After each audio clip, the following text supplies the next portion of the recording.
আমাদের দেশে এখন তীব্র তাপদাহ চলছে।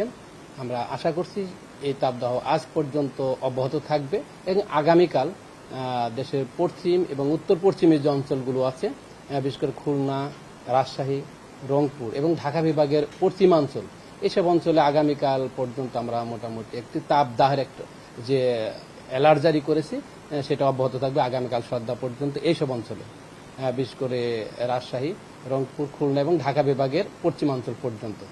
এর পরবর্তী থেকে আমরা কিন্তু আশা করছি দেশের উপর অন্যান্য যে অঞ্চলগুলো আছে সেই অঞ্চলগুলোতে তাপমাত্রা এখন যে বর্তমান অবস্থা সেই তাপমাত্রা কিছুটা কমের দিকে চলে যাবে। দেশের কোথাও কোথাও বৃষ্টিপাতের সম্ভাবনা আছে আগামীকাল থেকে, বিশেষ করে দেশের উত্তর পূর্ব এবং পূর্বাঞ্চল, সিলেট বিভাগ এবং চট্টগ্রাম বিভাগে কোথাও কোথাও বৃষ্টিপাতের সম্ভাবনা আছে।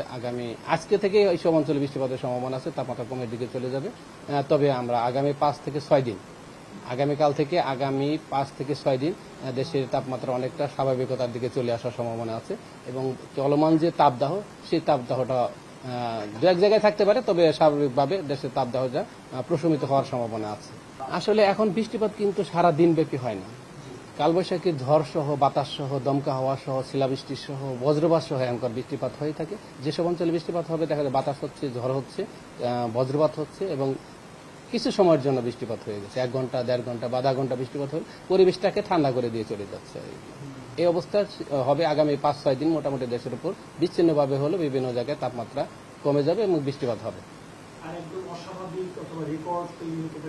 না, আপাতত কিন্তু আসলে রেকর্ড হওয়ার মতো আর পরিস্থিতি সৃষ্টি হওয়ার সম্ভাবনা কম। আজ হয়তো কোথাও কোথাও তাপমাত্রা থাকবে, বিশেষ করে পশ্চিমাঞ্চলগুলোতে। তাছাড়া দেশের তাপমাত্রা কিন্তু অন্যান্য অঞ্চলগুলোতে কিছুটা হলো ডাউন মোশনে থাকবে, অর্থাৎ কমের দিকে চলে আসবে। মানুষের ভিতরে যে অস্বস্তিকর যে পরিস্থিতি, সেই পরিস্থিতিটা কিছুটা হলো প্রশমিত হওয়ার সম্ভাবনা আছে। আসলে ঢাকাতেও তাপমাত্রা আগামীকাল থেকে কিছুটা কমের দিকে থাকবে। গতকাল আমরা সর্বোচ্চ তাপমাত্রা ঢাকাতে যেটা রেকর্ড করেছিলাম 38.6 ডিগ্রি সেলসিয়াস, আজ হয়তো আমরা 38-এর বেশি আমরা রেকর্ড হওয়ার সম্ভাবনা কম। তবে আমরা গতকাল সর্বোচ্চ তাপমাত্রা কিন্তু রেকর্ড করেছি যশোরে আর 43.8 ডিগ্রি সেলসিয়াস এবং সেই পার্শ্ববর্তী অন্য যে চুয়াডাঙ্গা আছে সেই চুয়াডাঙ্গাতে আমরা রেকর্ড করেছি 43.7 ডিগ্রি সেলসিয়াস তাপমাত্রা, যা 1989 সালের পর থেকে এই সর্বোচ্চ তাপমাত্রা। সর্বোচ্চ তাপমাত্রা 89 সালে যেমন তাপমাত্রা রেকর্ড করা হয়েছে 44 ডিগ্রি পর্যন্ত রেকর্ড করা হয়েছিল। এর পরবর্তীতে কিন্তু গতকাল আমরা সর্বোচ্চ তাপমাত্রা রেকর্ড করেছিলাম। হয়তো আমরা আশা করছি না যে এর চাইতে আর বেশি তাপমাত্রা আগামীকাল থেকে আর হবে। এখন পর্যন্ত যে আমাদের যে পূর্বাভাস, আমাদের যে বিভিন্ন অ্যানালাইসিস যেগুলো আছে সেগুলো অনুযায়ী কিন্তু আগামীকাল পর থেকে তাপমাত্রা মোটামুটি সহনশীলতার মধ্যে চলে আসবে। তবে এখন যেহেতু গরমকাল, আমাদের দেশে কিন্তু সামার এখন চলছে, এখন কিন্তু মানুষের ভিতর সে গরমের অনুভূতিটা থাকবে, কিন্তু আসলে তাপমাত্রা এইভাবে ওঠার গত কয়েকদিন যাবত যে তাপমাত্রা উঠেছে সেই ধরনের তাপমাত্রা আমরা আশা করছি না। তবে মোটামুটি সহনশীলতার মধ্যে চলে আসবে তাপমাত্রা, আমরা এই পূর্বাভাস মোটামুটি আমরা হিট অ্যালার্ট যেটা আমরা জারি করেছি, মোটামুটি আমাদের কিন্তু এপ্রিল মাসে মোটামুটি আমরা অনেকবার হিট অ্যালার্ট জারি করেছি কন্টিনিউয়াসলি, মানে একটার পর একটা আমরা কিন্তু 3 দিন করে দিয়েছি। সেই সর্বশেষ আমরা গতকাল যে হিট অ্যালার্ট জারি করেছি সে 48 ঘন্টার জন্য।